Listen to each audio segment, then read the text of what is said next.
Hola, ¿qué tal amigos? Mi nombre es Jesús Mosía y bienvenidos a mi canal, Sabiduría Espiritual. El día de hoy tenemos un gran invitado, muchos de ustedes pues ya lo conocen, tenemos a Pablo Fioramonti del canal Libres Pensadores. Hoy va a estar compartiendo información importante acerca de un tema delicado, pero es de importancia para nuestro estudio y denuncia también a la vez. Y vamos a darle la bienvenida. ¿Cómo estás, amigo? ¿Cómo estás, Pablo? Hola Jesús, ¿qué tal? Para la audiencia de Sabiduría Espiritual, es un honor y un privilegio estar nuevamente aquí en este canal, en esta casa que me da las puertas abiertas para venir. Me siento muy bien y estoy emocionado por este tema, que es un poco controversial, pero siempre nos lleva a reflexionar. Gracias por la invitación. Sí, gracias amigo, gracias por aceptarme esta invitación.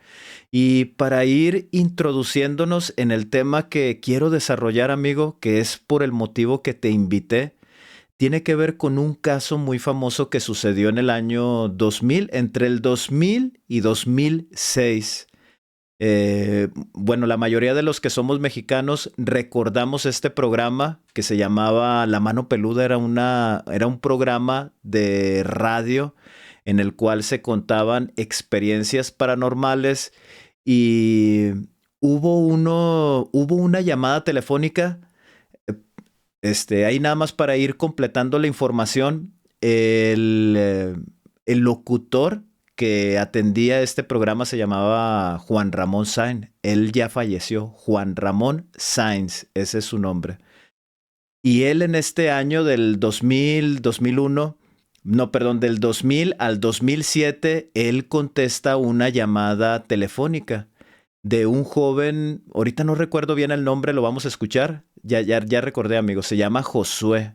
Todos recordamos ese caso, el caso Josué, en donde pide ayuda a Juan Ramón y le cuenta una historia, amigo, en donde él es contactado por espíritus del inframundo o espíritus demoníacos y él quiere cambiar su vida porque tiene una vida llena de miseria.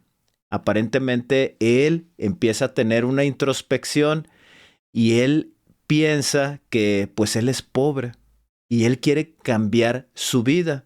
Entonces, me gustaría, amigo, para ir introduciéndonos en este tema, que pudiéramos escuchar el audio. Si por ahí nos lanza copyright, les vamos a dejar el enlace para que vayan a escuchar este radio, para que vayan a escuchar esta historia y sobre todo la descripción que va haciendo este Josué de lo que tuvo que hacer para cambiar su vida y el contacto con estas entidades paranormales. Entonces, voy a compartir la pantalla, amigo, para poder escuchar el audio. Cueva. Sí. Yo podía ver a la gente que entraba, yo podía ver tantas cosas, yo cautivo donde estaba. Tal vez yo seguía ahí tantos días porque yo nunca quise salir, yo me sentía bien, mi madre, mi familia, me preocupaba nada, o sea, yo sentía que el hecho de estar ahí y estar viendo esto, no sé lo que ellos sean, me iba a dar lo que yo tanto quería, ¿no? Dinero, yo quería, pues quería mujeres, quería Poder. carro nuevo, quería tantas cosas. Y pues yo no tenía la posibilidad de hacerlo. Dentro de este lado, a mí me estaban preparando, me entregaron un anillo que todavía conservo. Me entregaron un anillo que según lo que he investigado, es un anillo llamado anillo del rey Salomón, es un anillo de dominio. Sí. Lupus Dominium. Así se llama este anillo, yo lo tengo. Me dijeron que yo al recibirlo habría un espíritu que lo iba a acompañar y cuando yo hiciera el llamamiento de algún demonio o de algún ser bajo el dominio de Satanás, a este aparecería y me podía dar cuando quisiera. Solo que para perdón, para poder obtener este anillo tenía que dar a un familiar.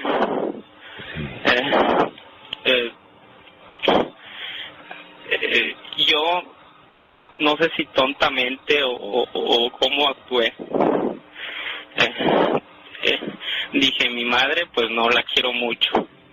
Sí. Mis hermanos, pues no, porque por eso lo estoy haciendo. Y pensé en mi abuela. Yo dije, sí, ya está grande, ya vivió,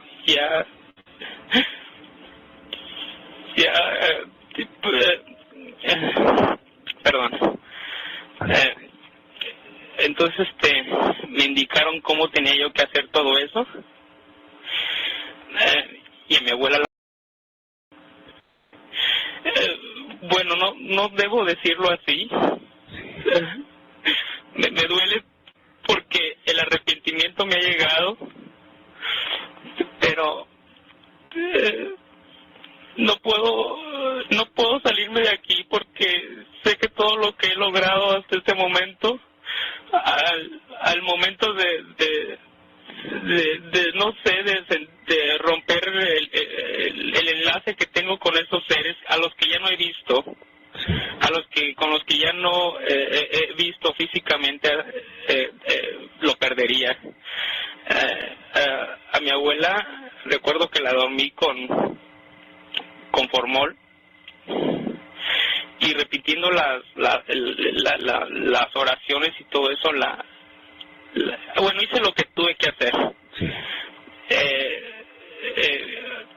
Extrañamente, cuando mi abuela se encontró muerta, ella vivía sola, estuvo sin ninguna marca. A mí me sorprendió muchísimo porque yo le hice un montón de cosas. Pues el anillo tenía que ir cubierto, tenía que ir incrustado en el dedo del corazón de ella, o sea, en el dedo medio. Sí.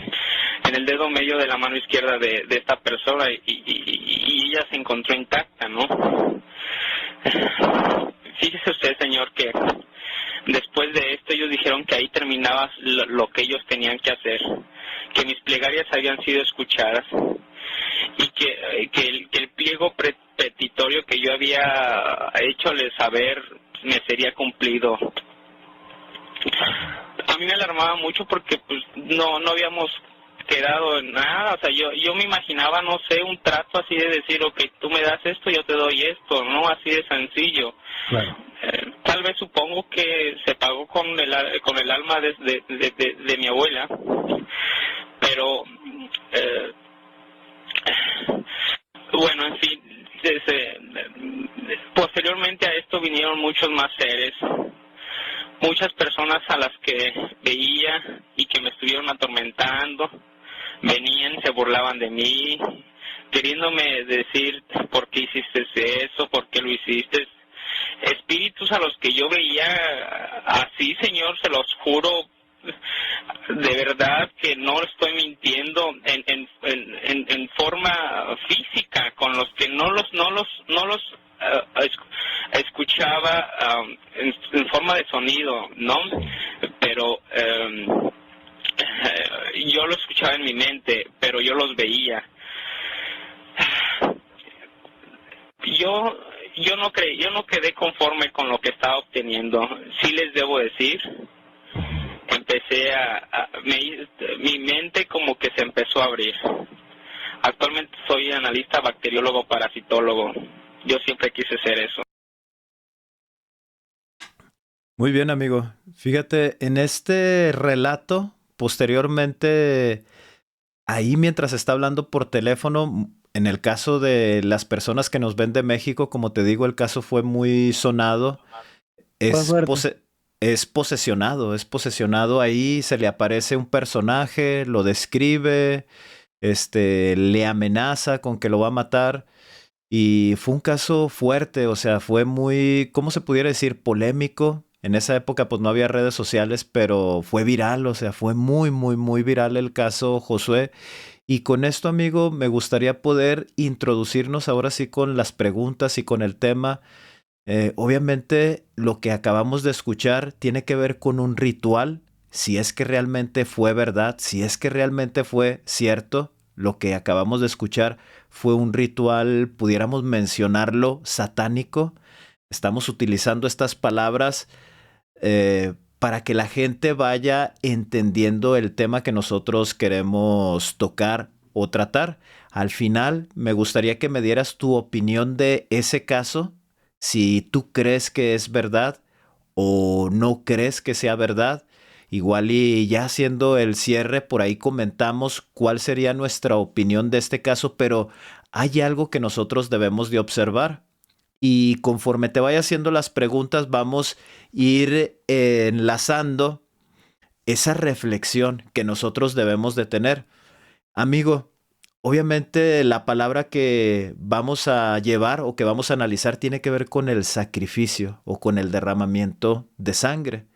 Obviamente esto que vimos pues es un sacrificio humano y tiene un propósito. Ahorita no vamos a tocar el propósito. Pero, amigo, ¿dónde nace o dónde surge o dónde podemos encontrar esta enseñanza, amigo, del derramamiento de sangre o el sacrificio? Primeramente, con esa pregunta iniciamos, amigo. Bueno, primeramente, el tema, como dijiste, es bastante polémico, es fuerte. Hay personas que han investigado el tema y hay personas que han desmentido quizás este tipo de casos, ¿no? Pero voy a dar mi opinión al final. Pero llegando a tu pregunta puntual, esto comienza, si vamos a lo que es las costumbres, o mejor dicho, la cultura hebrea antigua, o los antiguos judíos, comienza con el relato de Génesis 3, cuando Adán y Eva, por comer un fruto, aparentemente, que da origen a todo el caos y la destrucción y todo lo que es el pecado que se llama, o el pecado original, en el cual Yahvé, este ser, nosotros ahora entendemos que es un ser oscuro extraterreno, les pide un corderito para poder pagar ese pecado o ese error que cometieron que causó de que entrara el pecado en el mundo. El relato religioso que habla el documento bíblico. Y al principio, aparentemente, se maquilló bastante para que tuviera un poco de romanticismo este acto, ¿no? Y ahí se involucra lo que es la venida de Jesús, el Cristo y todo lo demás. Pero comienza ahí. Pero también en las culturas antiguas, los dioses le habían enseñado a los antiguos habitantes de este planeta de que para que puedan aplacar la ira de ellos, debían derramar sangre o desvivir incluso a sus propios parientes y amigos. De esa manera, este dios o estos dioses se calmaban y les bendecían a través de las cosechas, a través de incluso bendiciones materiales y a través de la protección. No dista mucho del relato del Dios Yahvé Jehová, que también les ofrecía eso a través de sacrificios. Porque a través de ese sacrificio no solamente se beneficiaban ellos, sino también su Dios o Elohim. Entonces, esto es algo turbio que muchas veces no se quiere decir, o mejor dicho, se oculta en las denominaciones para romantizar el asesinato de Jesús. Sí, amigo, fíjate qué interesante el tema que nos acabas de mencionar o esta visión que tienes, porque en sí pues ahí es donde surge, ¿no? En Génesis 3, como tú mencionas, en la caída de Adán. Ahora, aquí hay dos puntos interesantes, amigo. Uno, lo mencionas, de hecho los dos los mencionaste muy bien y es bueno que la audiencia tenga bien claro esta información. Todo el romanticismo que nosotros tenemos en donde Adán come del fruto prohibido y por medio de ese error se le introduce el envejecimiento, las enfermedades y posteriormente la muerte, se le hace mención como la caída. Pero también esto es lo romántico, que si por un hombre entró la muerte física y esa separación del hombre con Dios, entonces también por un hombre puede venir la redención del pecado, que en este caso, en las enseñanzas cristianas modernas, se nos enseña que Jesús, el que vino hace 2000 años y murió en la cruz, en realidad es el sacrificio que Él hace por toda la humanidad. el derramamiento de sangre o su tortura o su pasión como es que lo conocemos, precisamente ahí es donde Él paga el precio de nuestros pecados. Desde el momento en el que Adán comete el error, pues hasta los postreros de los tiempos, que estamos hablando en nuestra época. Y vamos a suponer, no estoy diciendo que sea verdad, solamente vamos a suponer que es esta historia que nos han contado en la iglesia cristiana moderna, vamos a suponer que sí sea verdad. Aquí lo interesante, amigo, como tú acabas de mencionar, es que el sacrificio o el derramamiento de sangre de animales sobre un altar no solamente se presenta en esta historia que nos está narrando la Biblia, que es el caso de Medio Oriente y parte de Occidente. Si nosotros viajamos a culturas ancestrales, y en este caso pues me estoy refiriendo, por ejemplo, los nórdicos. Vamos a hablar un poquito acerca de esta historia vikinga. Si nosotros nos ponemos a analizar, ellos realizaban sacrificio de animales. Y como tú bien lo mencionaste, no lo hacían para expiar sus pecados, o no solamente tenía ese propósito, sino que también se realizaba para pedir una solicitud a los dioses, o si perdían alguna guerra o si hacían algún movimiento inadecuado para calmar la ira de sus dioses, sacrificaban animales. Y no solamente lo vemos en el caso vikingo, sino que lo vemos en diferentes culturas, lo vemos incluso en la India también. Lo vemos también con los griegos. Y no nos vayamos tan lejos, también lo vemos reflejado en América. También se realizaban sacrificios. Y aquí es donde va. También. En África también. Ahora, aquí la reflexión sería, ¿cómo es que sucede esto? ¿Cómo es que sucede, por ejemplo, esta historia romántica o muy probablemente adaptada para que nosotros vayamos digiriendo esa imagen de ver animales puestos sobre un altar, degollados, derramando su sangre sobre el altar? ¿Cómo es que esta enseñanza es introducida en todas las culturas ancestrales de la tierra, amigo? ¿Cómo crees que fue introducida esta enseñanza? Esa sería la otra pregunta, amigo.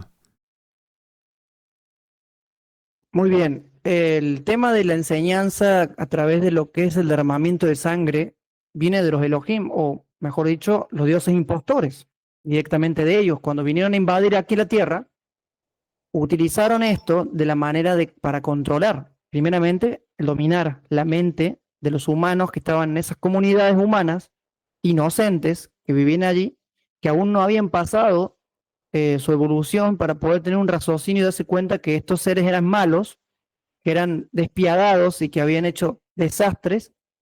Entonces, ellos lo que hacen es hacerse pasar por los dioses, por sus creadores, que venían a ayudarlos, que venían a enseñarles cosas que le iban a ayudar en su vida.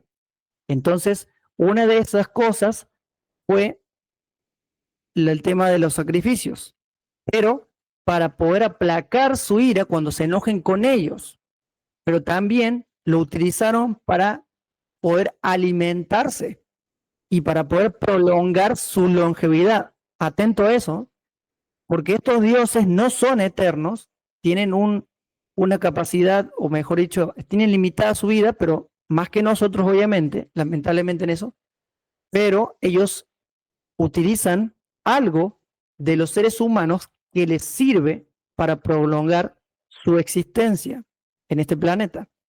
Y de esa manera se utilizan estos sacrificios humanos para poder generar una sustancia que a ellos les beneficia, que no voy a mencionar para no tener inconvenientes con la plataforma.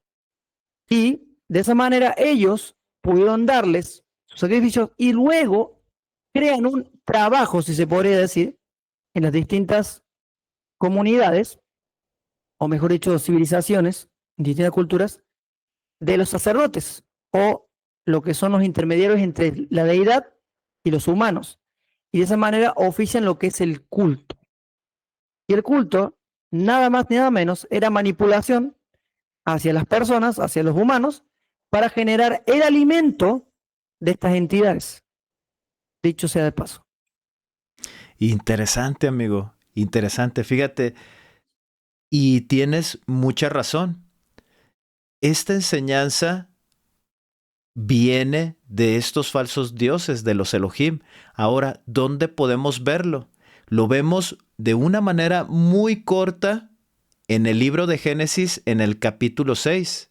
Ahí es donde inicia la invasión, que es que los hijos de Dios vieron a las hijas de los hombres hermosas y tomaron por mujeres a las hijas de los hombres y les nacieron los grandes héroes de renombre. Así es como viene descrito en el Génesis, en el capítulo 6. Ahora, donde tenemos mayor información, y precisamente es esta misma historia, es en el libro apócrifo de Enoc. De una manera muy detallada, Enoc empieza a hablar acerca de esta invasión. Empieza a hablar que estos personajes que bajaron del cielo enseñaron a los hombres a construir armas. Enseñaron a los hombres a construir herramientas para ponerlos a trabajar en minas. A las mujeres les enseñan la hechicería. Les enseñan el arte del maquillaje, de la sensualidad, del tintineo. Entonces, el libro apócrifo de Enoc viene de una manera muy, muy detallada cómo es que sucede esta invasión y cómo estos personajes, en ignorancia por parte de nosotros, de los terrestres, se presentan como Dios. Y esta información la vemos en culturas ancestrales, que en este caso, precisamente por el comportamiento de los sacrificios, el tomar muchas mujeres como esposas, lo vemos reflejado en diferentes culturas. A lo que me refiero es que este comportamiento lo vemos muy reflejado. Ahora, por ahí me perdí poquito, chicos, y quiero regresar al tema. Ahí es donde nace, ahí es donde surge esta enseñanza del derramamiento de sangre. Ahora, el otro punto que tú tocaste, amigo, y que es importante, es que este acto genera frecuencias energéticas, obviamente de connotación negativa. Hay una sustancia que se genera en el terror y en el estar muriendo de una manera despacio. Obviamente se tiene que generar ahí el miedo, se tiene que generar el terror, se tiene que generar la tristeza y obviamente el desvivir de una manera muy, muy lenta. Genera frecuencias negativas de los cuales estas entidades se alimentan. Ahora, aquí, amigo, hay algo también muy oscuro, porque debemos ir denunciando también. Obviamente, parte del relato bíblico, pues escuchamos acerca del derramamiento de animales, ¿no? La muerte. La muerte o el sacrificio de animales. Lo duro y lo crudo que viene a continuación tiene que ver con sacrificios humanos, amigo.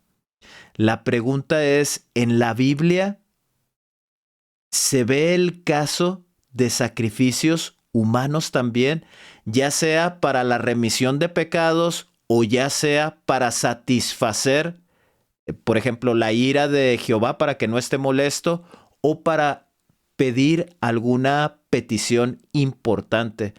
¿Hay algo ahí que nos muestre el relato bíblico, amigo, acerca de sacrificios humanos?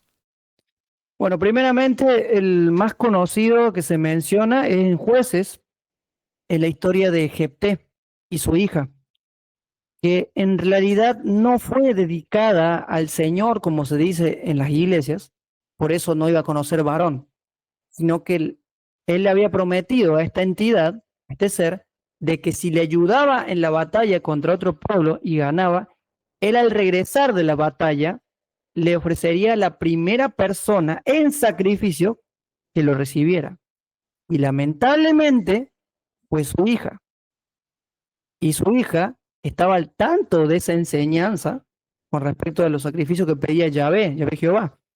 Porque dice, yo no puedo no hacerlo, porque estoy desobedeciendo a mi Dios, o mi Elohim, mejor dicho, porque no existe la palabra Dios en el Antiguo Testamento, es Elohim, estos gobernantes. Entonces ella dice, haz lo que te ha dicho Jehová. Y lamentablemente, esa niña o esa joven fue sin nada, sacrificada a Jehová. Pero no solamente nos quedamos con eso, tenemos miles de personas que Jehová en el Antiguo Testamento, en la ley, o sea, lo que es el Pentateuco, pide como ofrenda para él, ofrenda a Jehová.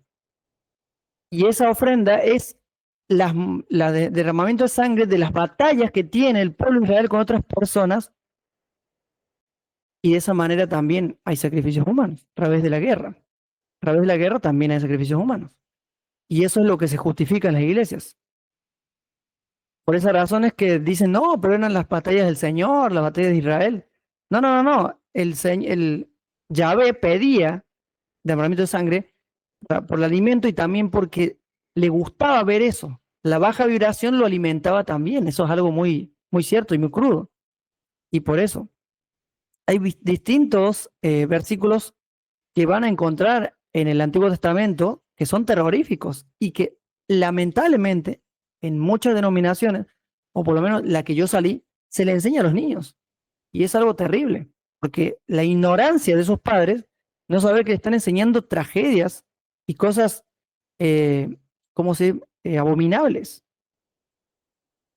Entonces, ahí nos damos cuenta que la Biblia tiene varios episodios, la batalla de Israel, la de Jefté, y también fuera de la Biblia, fuera del documento bíblico, se nos dice que esta entidad, esta deidad, pedía sacrificios humanos. Pero cuando llegó un tiempo en la evolución del sincretismo, el sincretismo hebreo, que se mezclaban es el mismo personaje con distintos nombres, obviamente, que ya no quiere sacrificios de humanos, sino quiere animales. Imagínate cuando Salomón le edificó templo, ¿cuántos animales mataron? ¿Cuántos animales desvivieron, no? Aunque también hay un poco ahí de exageración, pero imagínate ya, ¿cuántos animalitos le quitaron la vida? Sí, en gratitud y también en ofrenda, o sea, de que Jehová se sintiera feliz porque Salomón había construido la casa del Señor y habla de miles, o sea, son miles de reses, de borreguitos o de corderos, habla de muchos, miles. Imagínense nada más el olor, o sea, bueno, yo porque he visto por ahí en rastros, creo que así se les dice rastros de animales, o sea, de reses, y el olor es muy, muy fuerte a hierro, ¿no? El olor que despide la sangre, o sea, es muy fuerte. Ahora imagínense miles, el olor. O sea, no es un olor grato, o sea, es un olor muy hediondo. La verdad no Para es un Jehová era olor olor grato. grato, para Jehová dice el documento bíblico, fragancia agradable a Jehová, la carne asada. Bueno, pues también a mí, ya ahí hablando de otras cosas, pues también a mí me gusta ese olor, amigo, el olor de la carne asada. No, pero no me Pero refiero a los sacrificios. sí, imagínate en los sacrificios porque llevaba un ritual, amigo. El degollamiento pues de la garganta del animal y luego esparcían la sangre, dejaban escurrir la sangre. Entonces, pero ahora imagínenlo con miles, o sea, con miles de animales. Miles. La verdad, qué triste, o sea, qué triste escena y qué triste que hoy en la actualidad aún sigamos pensando que el personaje que aparece en el Antiguo Testamento lo lleguemos a considerar como Dios, como el creador de los hombres, como el Padre de Jesús. Y esa debería de ser la reflexión, o sea, cómo una entidad de estas magnitudes podemos considerarla como un Dios. Aquí la invitación sería a que si esta es la primera vez que estás visitando el canal y el tema te llamó la atención, pues obviamente es que reflexiones. Te invitamos a que puedas tener ese espíritu rebelde de cuestionamiento, que puedas analizar toda esta historia y toda esta información que nosotros estamos compartiendo. Ahora, amigo, aquí la reflexión también sería, normalmente, cuando nosotros nos va mal en la vida, que es, vamos a retomar el caso Josué, el del audio que nosotros escuchamos al inicio, llega una etapa en cualquier persona, yo ahorita puedo considerarlo que sí llega a suceder, en donde empezamos a cuestionarnos por qué vivimos de esta manera y tiene que ver, amigo, pues con la falta económica, ¿no? Tiene que ver con el entorno en el que me desarrollo, en donde a lo mejor mi ambiente familiar pues no es adecuado y veo mucha violencia en mi casa por parte de mi padre hacia mi madre y hacia mis hermanos. En el vecindario donde vivo pues es un vecindario triste, lúgubre, en donde si uno no se aprende a defenderse lo comen a uno vivo también en el barrio, ¿no? Entonces, llegamos en ese momento en donde empezamos a reflexionar qué me hace falta a mí para cambiar esta condición de vida, de precariedad. ¿Qué puedo hacer yo? Y vienen dos caminos, amigos, siempre vienen dos. Y sí pasa por nuestra cabeza, sí llega a pasar. Uno es buscar una iglesia, la iglesia verdadera, seguir un camino aparentemente del lado positivo, y el otro sería, como el caso Josué, pues buscar un contacto de seres extraterrenos de connotación negativa, se pudiera decir que con el enemigo, con Satanás o con el diablo o con demonios. Ahora, amigo, ¿qué diferencia hay cuando nosotros nos encontramos en esa reflexión? Y es una decisión importante, así como cuando analizamos con quién me voy a casar, como cuando analizamos qué carrera es la que voy a estudiar. Cuando nos encontramos en esa etapa de nuestra vida, ¿qué diferencia hay, amigo, de unirme a una iglesia pensando que tal vez Dios va a resolver mis problemas si cambio mi vida de una manera positiva, o si busco este lado opuesto o el lado oscuro? ¿Qué diferencia habría tomando una decisión de manera ignorante, amigo? ¿Sí hay alguna diferencia a lo que hemos estado analizando en el tiempo de la antigüedad? Porque los hombres siempre se han acercado a estos dioses por querer obtener algo. Bueno, principalmente la razón por la cual ellos se acercaban a sus dioses eran por miedo, primeramente, les tenían miedo, y de alguna manera empezaron a obedecerlos, porque ellos le iban a dar algo a cambio. La sumisión. Entonces ellos generaron, estos seres generaron en la humanidad la sumisión, estar sometidos a sus dioses o a su Dios. Lo mismo sucede en el ámbito religioso. De una u otra manera, a través del mensaje, del discurso del infierno, del castigo eterno, de la aniquilación, se genera un poco de miedo al servir a Dios, como se dice dentro de las iglesias, ¿no? Pero ¿cuál es la ventaja de servir a Dios y serle fiel en lo económico? Ya sea en los diezmos, en lo que es el tema de las ofrendas, ¿no? Entonces, no hay diferencia. Tanto lo positivo como lo negativo. Positivo entre comillas, le diría. Y lo negativo nos lleva al mismo resultado. Yo obtengo, a través de mi obediencia, a través de traer lucro a la iglesia, yo tengo protección, yo tengo bendición, obtengo salud y también obtengo algo material, entre comillas. Y cuando me voy al lado opuesto de las entidades, de la maldad, de lo que son los rituales satánicos que se dice tradicionalmente, obtengo lo mismo. Los dos caminos son religiosos, se podría decir, porque estamos siguiendo a una entidad no humana que nos va a beneficiar de alguna manera.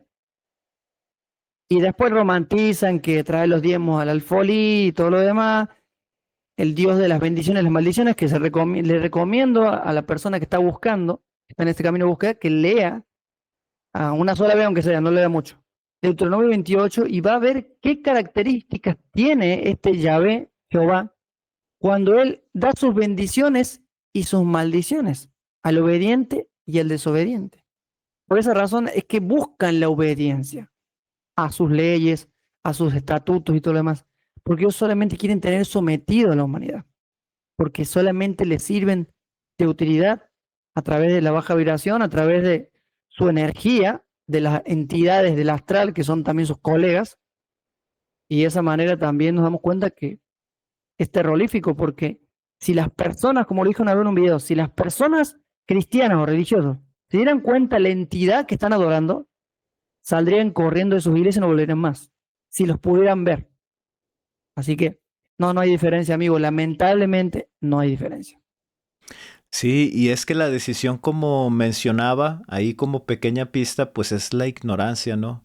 Vivimos de una manera tan precaria que es nuestro camino fácil, es un camino fácil, ya sea unirme a una iglesia o tratar de contactar, en este caso, pues a demonios. Y la mayoría de las veces, amigos, sí nos unimos a la iglesia pensando que Dios nos va a recompensar. Ahí romantizan el tema del diezmo, en donde se nos invita a que nosotros podamos pagarlo fielmente, pagar el 10% de lo que nosotros ganamos para que las ventanas de los cielos se abran. Y de esta manera Dios derrame sus bendiciones en nosotros. Aquí también, amigo, lo interesante ya para ir cerrando, quiero regresar nuevamente con el caso Josué, que por ejemplo en lo que él está hablando o lo que él está mencionando, describe ciertos pasos que tiene que ver con los rituales y también describe ciertas oraciones o palabras o mantras, ¿no? Que es una de las palabras nuevas que aprendemos cuando empezamos ese camino de la búsqueda, mantralización. Y también, de cierta manera, pensamos pues que ese tipo de invocaciones, ese tipo de oraciones pues son satánicas, cuando nosotros dentro de la iglesia también lo hacemos. Seguimos ciertos rituales. Estos rituales nosotros los hacemos para acercarnos más a Dios y ser favorables ante Dios, como por ejemplo el asistir los domingos, el asistir todos los domingos para participar de los sacramentos o de la cena del Señor. Tenemos el ritual de iniciación con el bautismo, que ahí también hay algo romántico como esa palabra que tú utilizas, amigo, de cambiamos nuestra vida o somos limpios de nuestros pecados cuando aceptamos a Cristo en nuestro corazón y tomamos la decisión de bautizarnos. La remisión de pecados. Ese ritual de entrar en el agua, bueno, se dice la oración y luego entra uno en el agua y luego uno vuelve a salir. La enseñanza es que quedamos limpios de nuestros pecados. Y también el participar de los sacramentos. Bueno, acá en el caso de la iglesia, pues es asistir también a los templos, que es un edificio muy diferente a las capillas que normalmente vemos ahí sobre la carretera, en donde también se realizan ordenanzas. En este caso, pues a favor de los muertos y de los vivos. Entonces, sin que nosotros nos demos cuenta, asistiendo a una iglesia, continuamos con este sistema ritualista y tratamos de hacerlo de una manera correcta para ser favorecidos de Dios. Ahora, aquí lo interesante, amigo, que con esto iríamos cerrando es, ¿por qué aparentemente uno parece bueno y otro parece malo? Esa sería la pregunta, amigo. ¿Por qué aparentemente se nos enseña algo como bueno cuando en realidad estamos haciendo algo malo? ¿Por qué ante nuestros ojos parece ser bueno? ¿Y por qué a otras personas sí les agrada inclinarse, ¿no? Por esta parte de maldad. Por qué sería nuestro comportamiento así, amigo? ¿Por qué no nos damos cuenta? Bueno, si quisiera tocar, digamos, utilizar el mismo documento bíblico, Pablo escribió en 2 de Corintios que cuando las personas tienen el velo religioso, el velo que no les deja ver lo que realmente están haciendo, yo veo una programación, le puedo decir hoy, no se dan cuenta que están adorando a un Dios falso, no se dan cuenta que están rindiendo culto a entidades malignas, no se dan cuenta que están perdiendo tiempo que podrían hacer otra cosa más productiva. Incluso algunos, en mi caso, que yo he conocido personas que han abandonado sus carreras universitarias para irse de misioneros y se atrasaron y perdieron la carrera también. Y cosas que realmente una persona que no es religiosa y que dicen que son ateos o lo que sea, diría, esto está loco. Pero realmente sí, en parte tienen razón, porque el fanatismo, que es lo que se genera a través del adoctrinamiento, es lo que no nos deja ver, que para nosotros es algo bueno, pero las personas del mundo lo ven como algo que no nos ayuda o que nos hacen perder el tiempo. Entonces, ahí está el engaño del adoctrinamiento, pero tocando el velo. Dice que el velo solamente se quita a través de Cristo. Romantizamos de que es Cristo como el Jesús Dios, ¿no? Pero yo lo interpreto de otra manera. El Cristo es nuestra esencia luz que nos guía a través de la conciencia para poder ver ese engaño, para poder darnos cuenta de lo que estábamos haciendo estaba mal y estaba de alguna manera llevándonos a un camino que en realidad nos lleva al fanatismo y a muchas personas a la locura. Aunque no lo creas, personas llegaron al fanatismo de cometer, no sé si tú conociste el caso de David Koresh o de este predicador adventista que llevó a mucha gente en Huayco a la desvivisión a través de un incendio por querer alcanzar la purificación del alma y que cuando venga Cristo poder irse con él. O sea, imagínate. Y todo eso es engaño de los propios dioses o impostores, ¿no? Ahora, no lo vemos dentro porque no llegó ese despertar o quizás no le hacemos caso a esa voz interior. No sé, en ese caso, ese es el tema. Porque yo he conversado con personas que están dentro aún, que dicen que yo estoy loco, que no se me pasó. Y amigos incluso de confianza que me dicen, ¿qué te pasó? Ya te volviste loco, ya estás viniendo primero con esto, que no existe el diálogo, todo eso. Y ahora que esto es extraterrestre, ya te volviste loco, ¿eh? Ya sos conspiranoico, ¿eh? Y sí, porque están mal vistos, estos temas lamentablemente están mal vistos, porque nos hacen ver como locos. Pero realmente, si vamos a hablar de locos, es loco seguir en un sistema así, sabiendo sus orígenes, ¿no? Sí, amigo, fíjate qué interesante el tema que acabas de tocar porque para poder entender por qué vemos de esta manera fea, o sea, mala, malvada de estos personajes, sí debe de estar en nosotros el considerar que la vida extraterrestre es posible.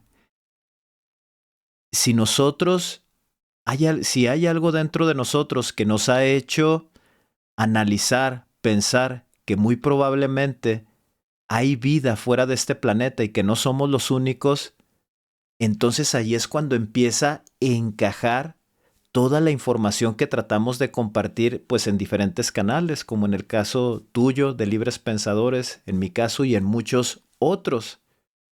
¿Por qué? Porque si nosotros llegamos a considerar que la vida extraterrestre es posible, entonces también consideramos que pueden existir razas de connotación negativa. Entonces, si nosotros nos damos esa posibilidad, esa oportunidad de reflexionarlo así y analizar el documento bíblico y sobre todo pues el Antiguo Testamento, nos vamos a dar cuenta que el comportamiento de estos personajes no reflejan la imagen de un Dios compasivo y amoroso y creador, ¿no?, de todas las cosas. Amigo, ya para ir cerrando, entonces, ¿qué es lo que sucedió con Jesús, amigo? Si realmente Jesús no murió por nuestros pecados y no representa un sacrificio para la redención humana, ¿qué sucedió ahí entonces, amigo? ¿Qué pasó con Jesús? Bueno, en el caso de Jesús, él era un mensajero de la luz, así como otros mensajeros que vinieron antes, como Krishna, como Buda, que encarnaron el absoluto, como tú dices, o como lo dice en realidad el budismo, o hinduismo, ¿no? Y de esa manera tenía su esencia luz bien marcada. Y obviamente denunció a estos falsos dioses y a este pueblo que fue engañado. A diferencia de lo que se puede decir, él no los denunció con odio o con deseos de hacerles el mal, sino que los denunció para que se den cuenta que estaban siendo engañados por este Jehová. Porque en su esencia luz o en su ser, en su espíritu, estaba el Cristo, estaba esa esencia luz que es amor, que es luz, que hay bondad en esa esencia. Por eso Jesús era, podemos decirle, y he escuchado que lo dijiste y estoy de acuerdo contigo, un ejemplo del Pijera-Damas, de las primeras humanidades luz, podríamos decirlo, ¿no? Pero llegando a lo que pasó con Jesús, él por oponerse al sistema, el sistema se le vino encima. ¿Y por qué no lo desvivieron antes? Porque era necesario que él terminara su misión de hacer despertar a la conciencia humana del engaño, de esta realidad, del engaño de este impostor y del engaño de que Dios no está allá, está en un trono mirándote, sino está en tu interior. Tú encuentras a Dios en la introspección, en el proceso de cambio, en el despertar de conciencia. Ahí encuentras a Dios. Todo eso que inventaron estos falsos dioses es una falsa espiritualidad. Así de simple. Aunque personas se puedan ofender conmigo con lo que estoy diciendo, bueno, yo también me hubiera ofendido. Me he ofendido en el pasado, pero ya pasé esa etapa. Son etapas que vamos pasando en el camino de la búsqueda. A Jesús lo desvivieron, amigo. A Jesús lo asesinaron por denunciar a su Dios impostor, sus mandamientos, sus leyes, y porque de esa manera hicieron posible de que algunas personas de su entorno despertaran, ¿no? Muchos de sus seguidores incluso.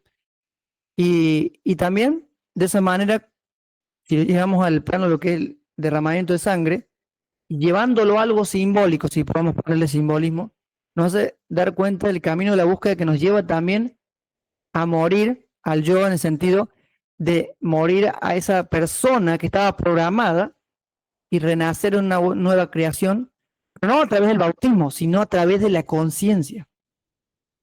El despertar de la conciencia es como un nuevo nacimiento. Vuelves a caminar de vuelta, vuelves a investigar, vuelves a ser otra persona o recuperar tu autenticidad. ¿Mm? A Jesús lo mataron, no es otra cosa. Sí, muy bien, amigo. Y eso es algo que nosotros debemos ir digiriendo porque cuando escuchamos esta información de que en realidad lo que sucedió con Jesús, como tú dijiste, pues es un asesinato por ir en contra del sistema, por denunciar la política, la religión, sus creencias, sus rituales, pues dijeron, ¿sabes qué? Hay que deshacernos de él. Y había un mensaje por parte, hay dos mensajes, uno por parte del pueblo judío, diciendo, si ustedes siguen el camino de sus enseñanzas, eso es, a final de cuentas, ese va a ser su futuro. Así es como van a terminar. Ese es el mensaje de parte de los hebreos hacia las personas que seguían a Jesús. Y por parte de Jesús sí había también una enseñanza. Y esta enseñanza es que eso que le hicieron a él, eso mismo nos lo están haciendo a nosotros. Eso de clavarlo, de dejarlo inmovilizado, es lo que nos está haciendo, es lo que nos están haciendo a nosotros el sistema. Nosotros estamos muriendo también de una manera lenta. Agonizando. Ajá, amigo, agonizando. También nosotros estamos muriendo agonizando. Así es, amigos, de una manera muy cruel. Y ese es el mensaje que quería transmitir Jesús, al igual que su resurrección, esa transformación de pensamiento, de conciencia, de ser nuevos hombres, así como tú lo mencionaste, amigo. Muy bien, amigo. Por supuesto, estoy coincido contigo, porque lo que ha hecho mal la religión es romantizar ese desvivimiento, como que fue por nuestros pecados, o sea, por mi culpa Él murió, y por eso yo tengo que arrepentirme, porque yo lo maté. Y llegué a un punto de pensar eso también en un momento, pero después, investigando un poco y analizando más de forma crítica, me di cuenta que no, fue una desvivición. Y después, profundizando más, me di cuenta que la cruz, o sea, lo que le pasó a Jesús es como tú dices, hay un símbolo allí, pero no por eso tengo que idolatrar la cruz. No, es un símbolo para reflexionar, no para idolatrar su sacrificio o su muerte, mejor dicho, sino es un mensaje. Jesús trajo un mensaje en varias enseñanzas, pero trajo un mensaje en sí. Así es, amigo, muchas gracias. Ya nada más para finalizar, me gustaría saber tu punto de vista acerca de el caso Josué, amigo, y también qué consejo les darías a aquellas personas que a lo mejor se empiezan a cuestionar, ¿no? Que han empezado a tener una reflexión crítica acerca del documento bíblico y que tal vez necesitan un consejo. Entonces, con eso cerraríamos y ya ahorita, bueno, primero si quieres eso, amigo. Bueno, el caso de Josué, un 50 y 50, porque en mi apreciación o mi opinión, según lo que he investigado, Satanás o el diablo son conceptos que fueron teniendo una evolución en el sincretismo de diferentes culturas. Fue una amalgama de diferentes deidades, diferentes personajes, pero que en realidad la palabra Satán o Hasatán se puede traducir como obstáculo o se puede traducir como opositor. Nada más. No es un señor con cola, con cachos, no, eso es algo que se ha creado a lo largo del tiempo y que Roma, a través de la Iglesia Católica, lo ha impuesto a través de la enseñanza del castigo eterno y del infierno. Ahora bien, Satanás también puede ser una persona. Una persona que te hace daño es un satán. Es un obstáculo para que tu bienestar. O también un opositor. Incluso en el mismo documento bíblico, Hasatán, se le dice a David. David era Hasatán de los filisteos. Entonces, ¿David era Satanás? No. Y cuando Jesús le dice a Pedro, apártate de mí, Hasatán, me eres tropiezo, ahí hay una mala traducción, que solamente dice Hasatán. Decir de más, me eres tropiezo, es como para adornar el versículo, para darle existencia a ese ser. Ahora bien, hay una organización o un grupo de seres oscuros que también se les llamó así porque son opositores de la luz. Y también a los seres, o lo que tú le llamas demonios, yo les llamo de otra manera entidades, porque tradicionalmente se dice demonios, ¿no? Pero esos sí existen. Pero no hay un jefe de por sí, sino que de alguna manera hay manipulación también incluso entre las logias y también en el satanismo, como adorar a esas entidades. Pero sí, es una realidad que existen y que piden ese tipo de cosas porque no han cesado esos sacrificios. Lamentablemente, amigo, te digo, no han cesado. Ahora no sé si ese caso de Josué será real porque hay muchos cuestionamientos en contra y a favor, pero también hay que entender que algunas investigaciones que se hacen están condicionadas a un dogma o a algún pensamiento, ¿no? Pero es terrible realmente si me pongo a pensar lo que he hecho, porque hay personas y casos de personas que sí han matado a sus familiares para ofrecer a estas entidades y lucro y todo lo demás. Y mi consejo a una persona que está en la búsqueda es que siga adelante, a pesar de que tus amigos, tus compañeros de trabajo, tus propios hermanos de la iglesia te digan que te estás dejando llevar por el diablo, por Satanás. Esos solamente son obstáculos para tu camino de búsqueda y para seguir despertando en tu conciencia y en tu camino hacia una verdad que te conecte. Yo te animo a seguir investigando, seguir cuestionando, y si te va a hacer de tropiezo seguir en esa organización, sal de allí. Estás perdiendo tu tiempo ya, tu energía, y aunque duela, también te están robando energía. Y esa debes usarla en otras cosas, en empezar a ver lo que a ti te hace feliz, en luchar por tus sueños, porque en esta vida también has venido a luchar por tus sueños y a ser feliz, sin lastimar a nadie, pero ser feliz. Ese es el consejo que le puedo dar a esa persona. Sí, sí, amigo, muchas gracias por compartirnos y sobre todo pues darnos este mensaje. Y ya para concluir, antes de cerrar el tema de Josué, antes de hablar de ese tema de Josué, hubo un punto interesante que tocaste en tu análisis, amigo, que tiene que ver con la palabra culpa, culpabilidad. Si te fijas, en las iglesias cuando nos enseñan el relato bíblico de la caída de Adán, incluso nosotros llegamos a pensar que es nuestra culpa. Porque si Adán no hubiera participado del fruto prohibido, nosotros viviríamos en perfección, viviríamos en el paraíso. Tontamente tal vez o ignorantemente sí lo llegamos a pensar, amigo. Después viene esta imagen de Jesús en la cruz, en donde, como tú bien mencionaste, también nos hace sentir culpa.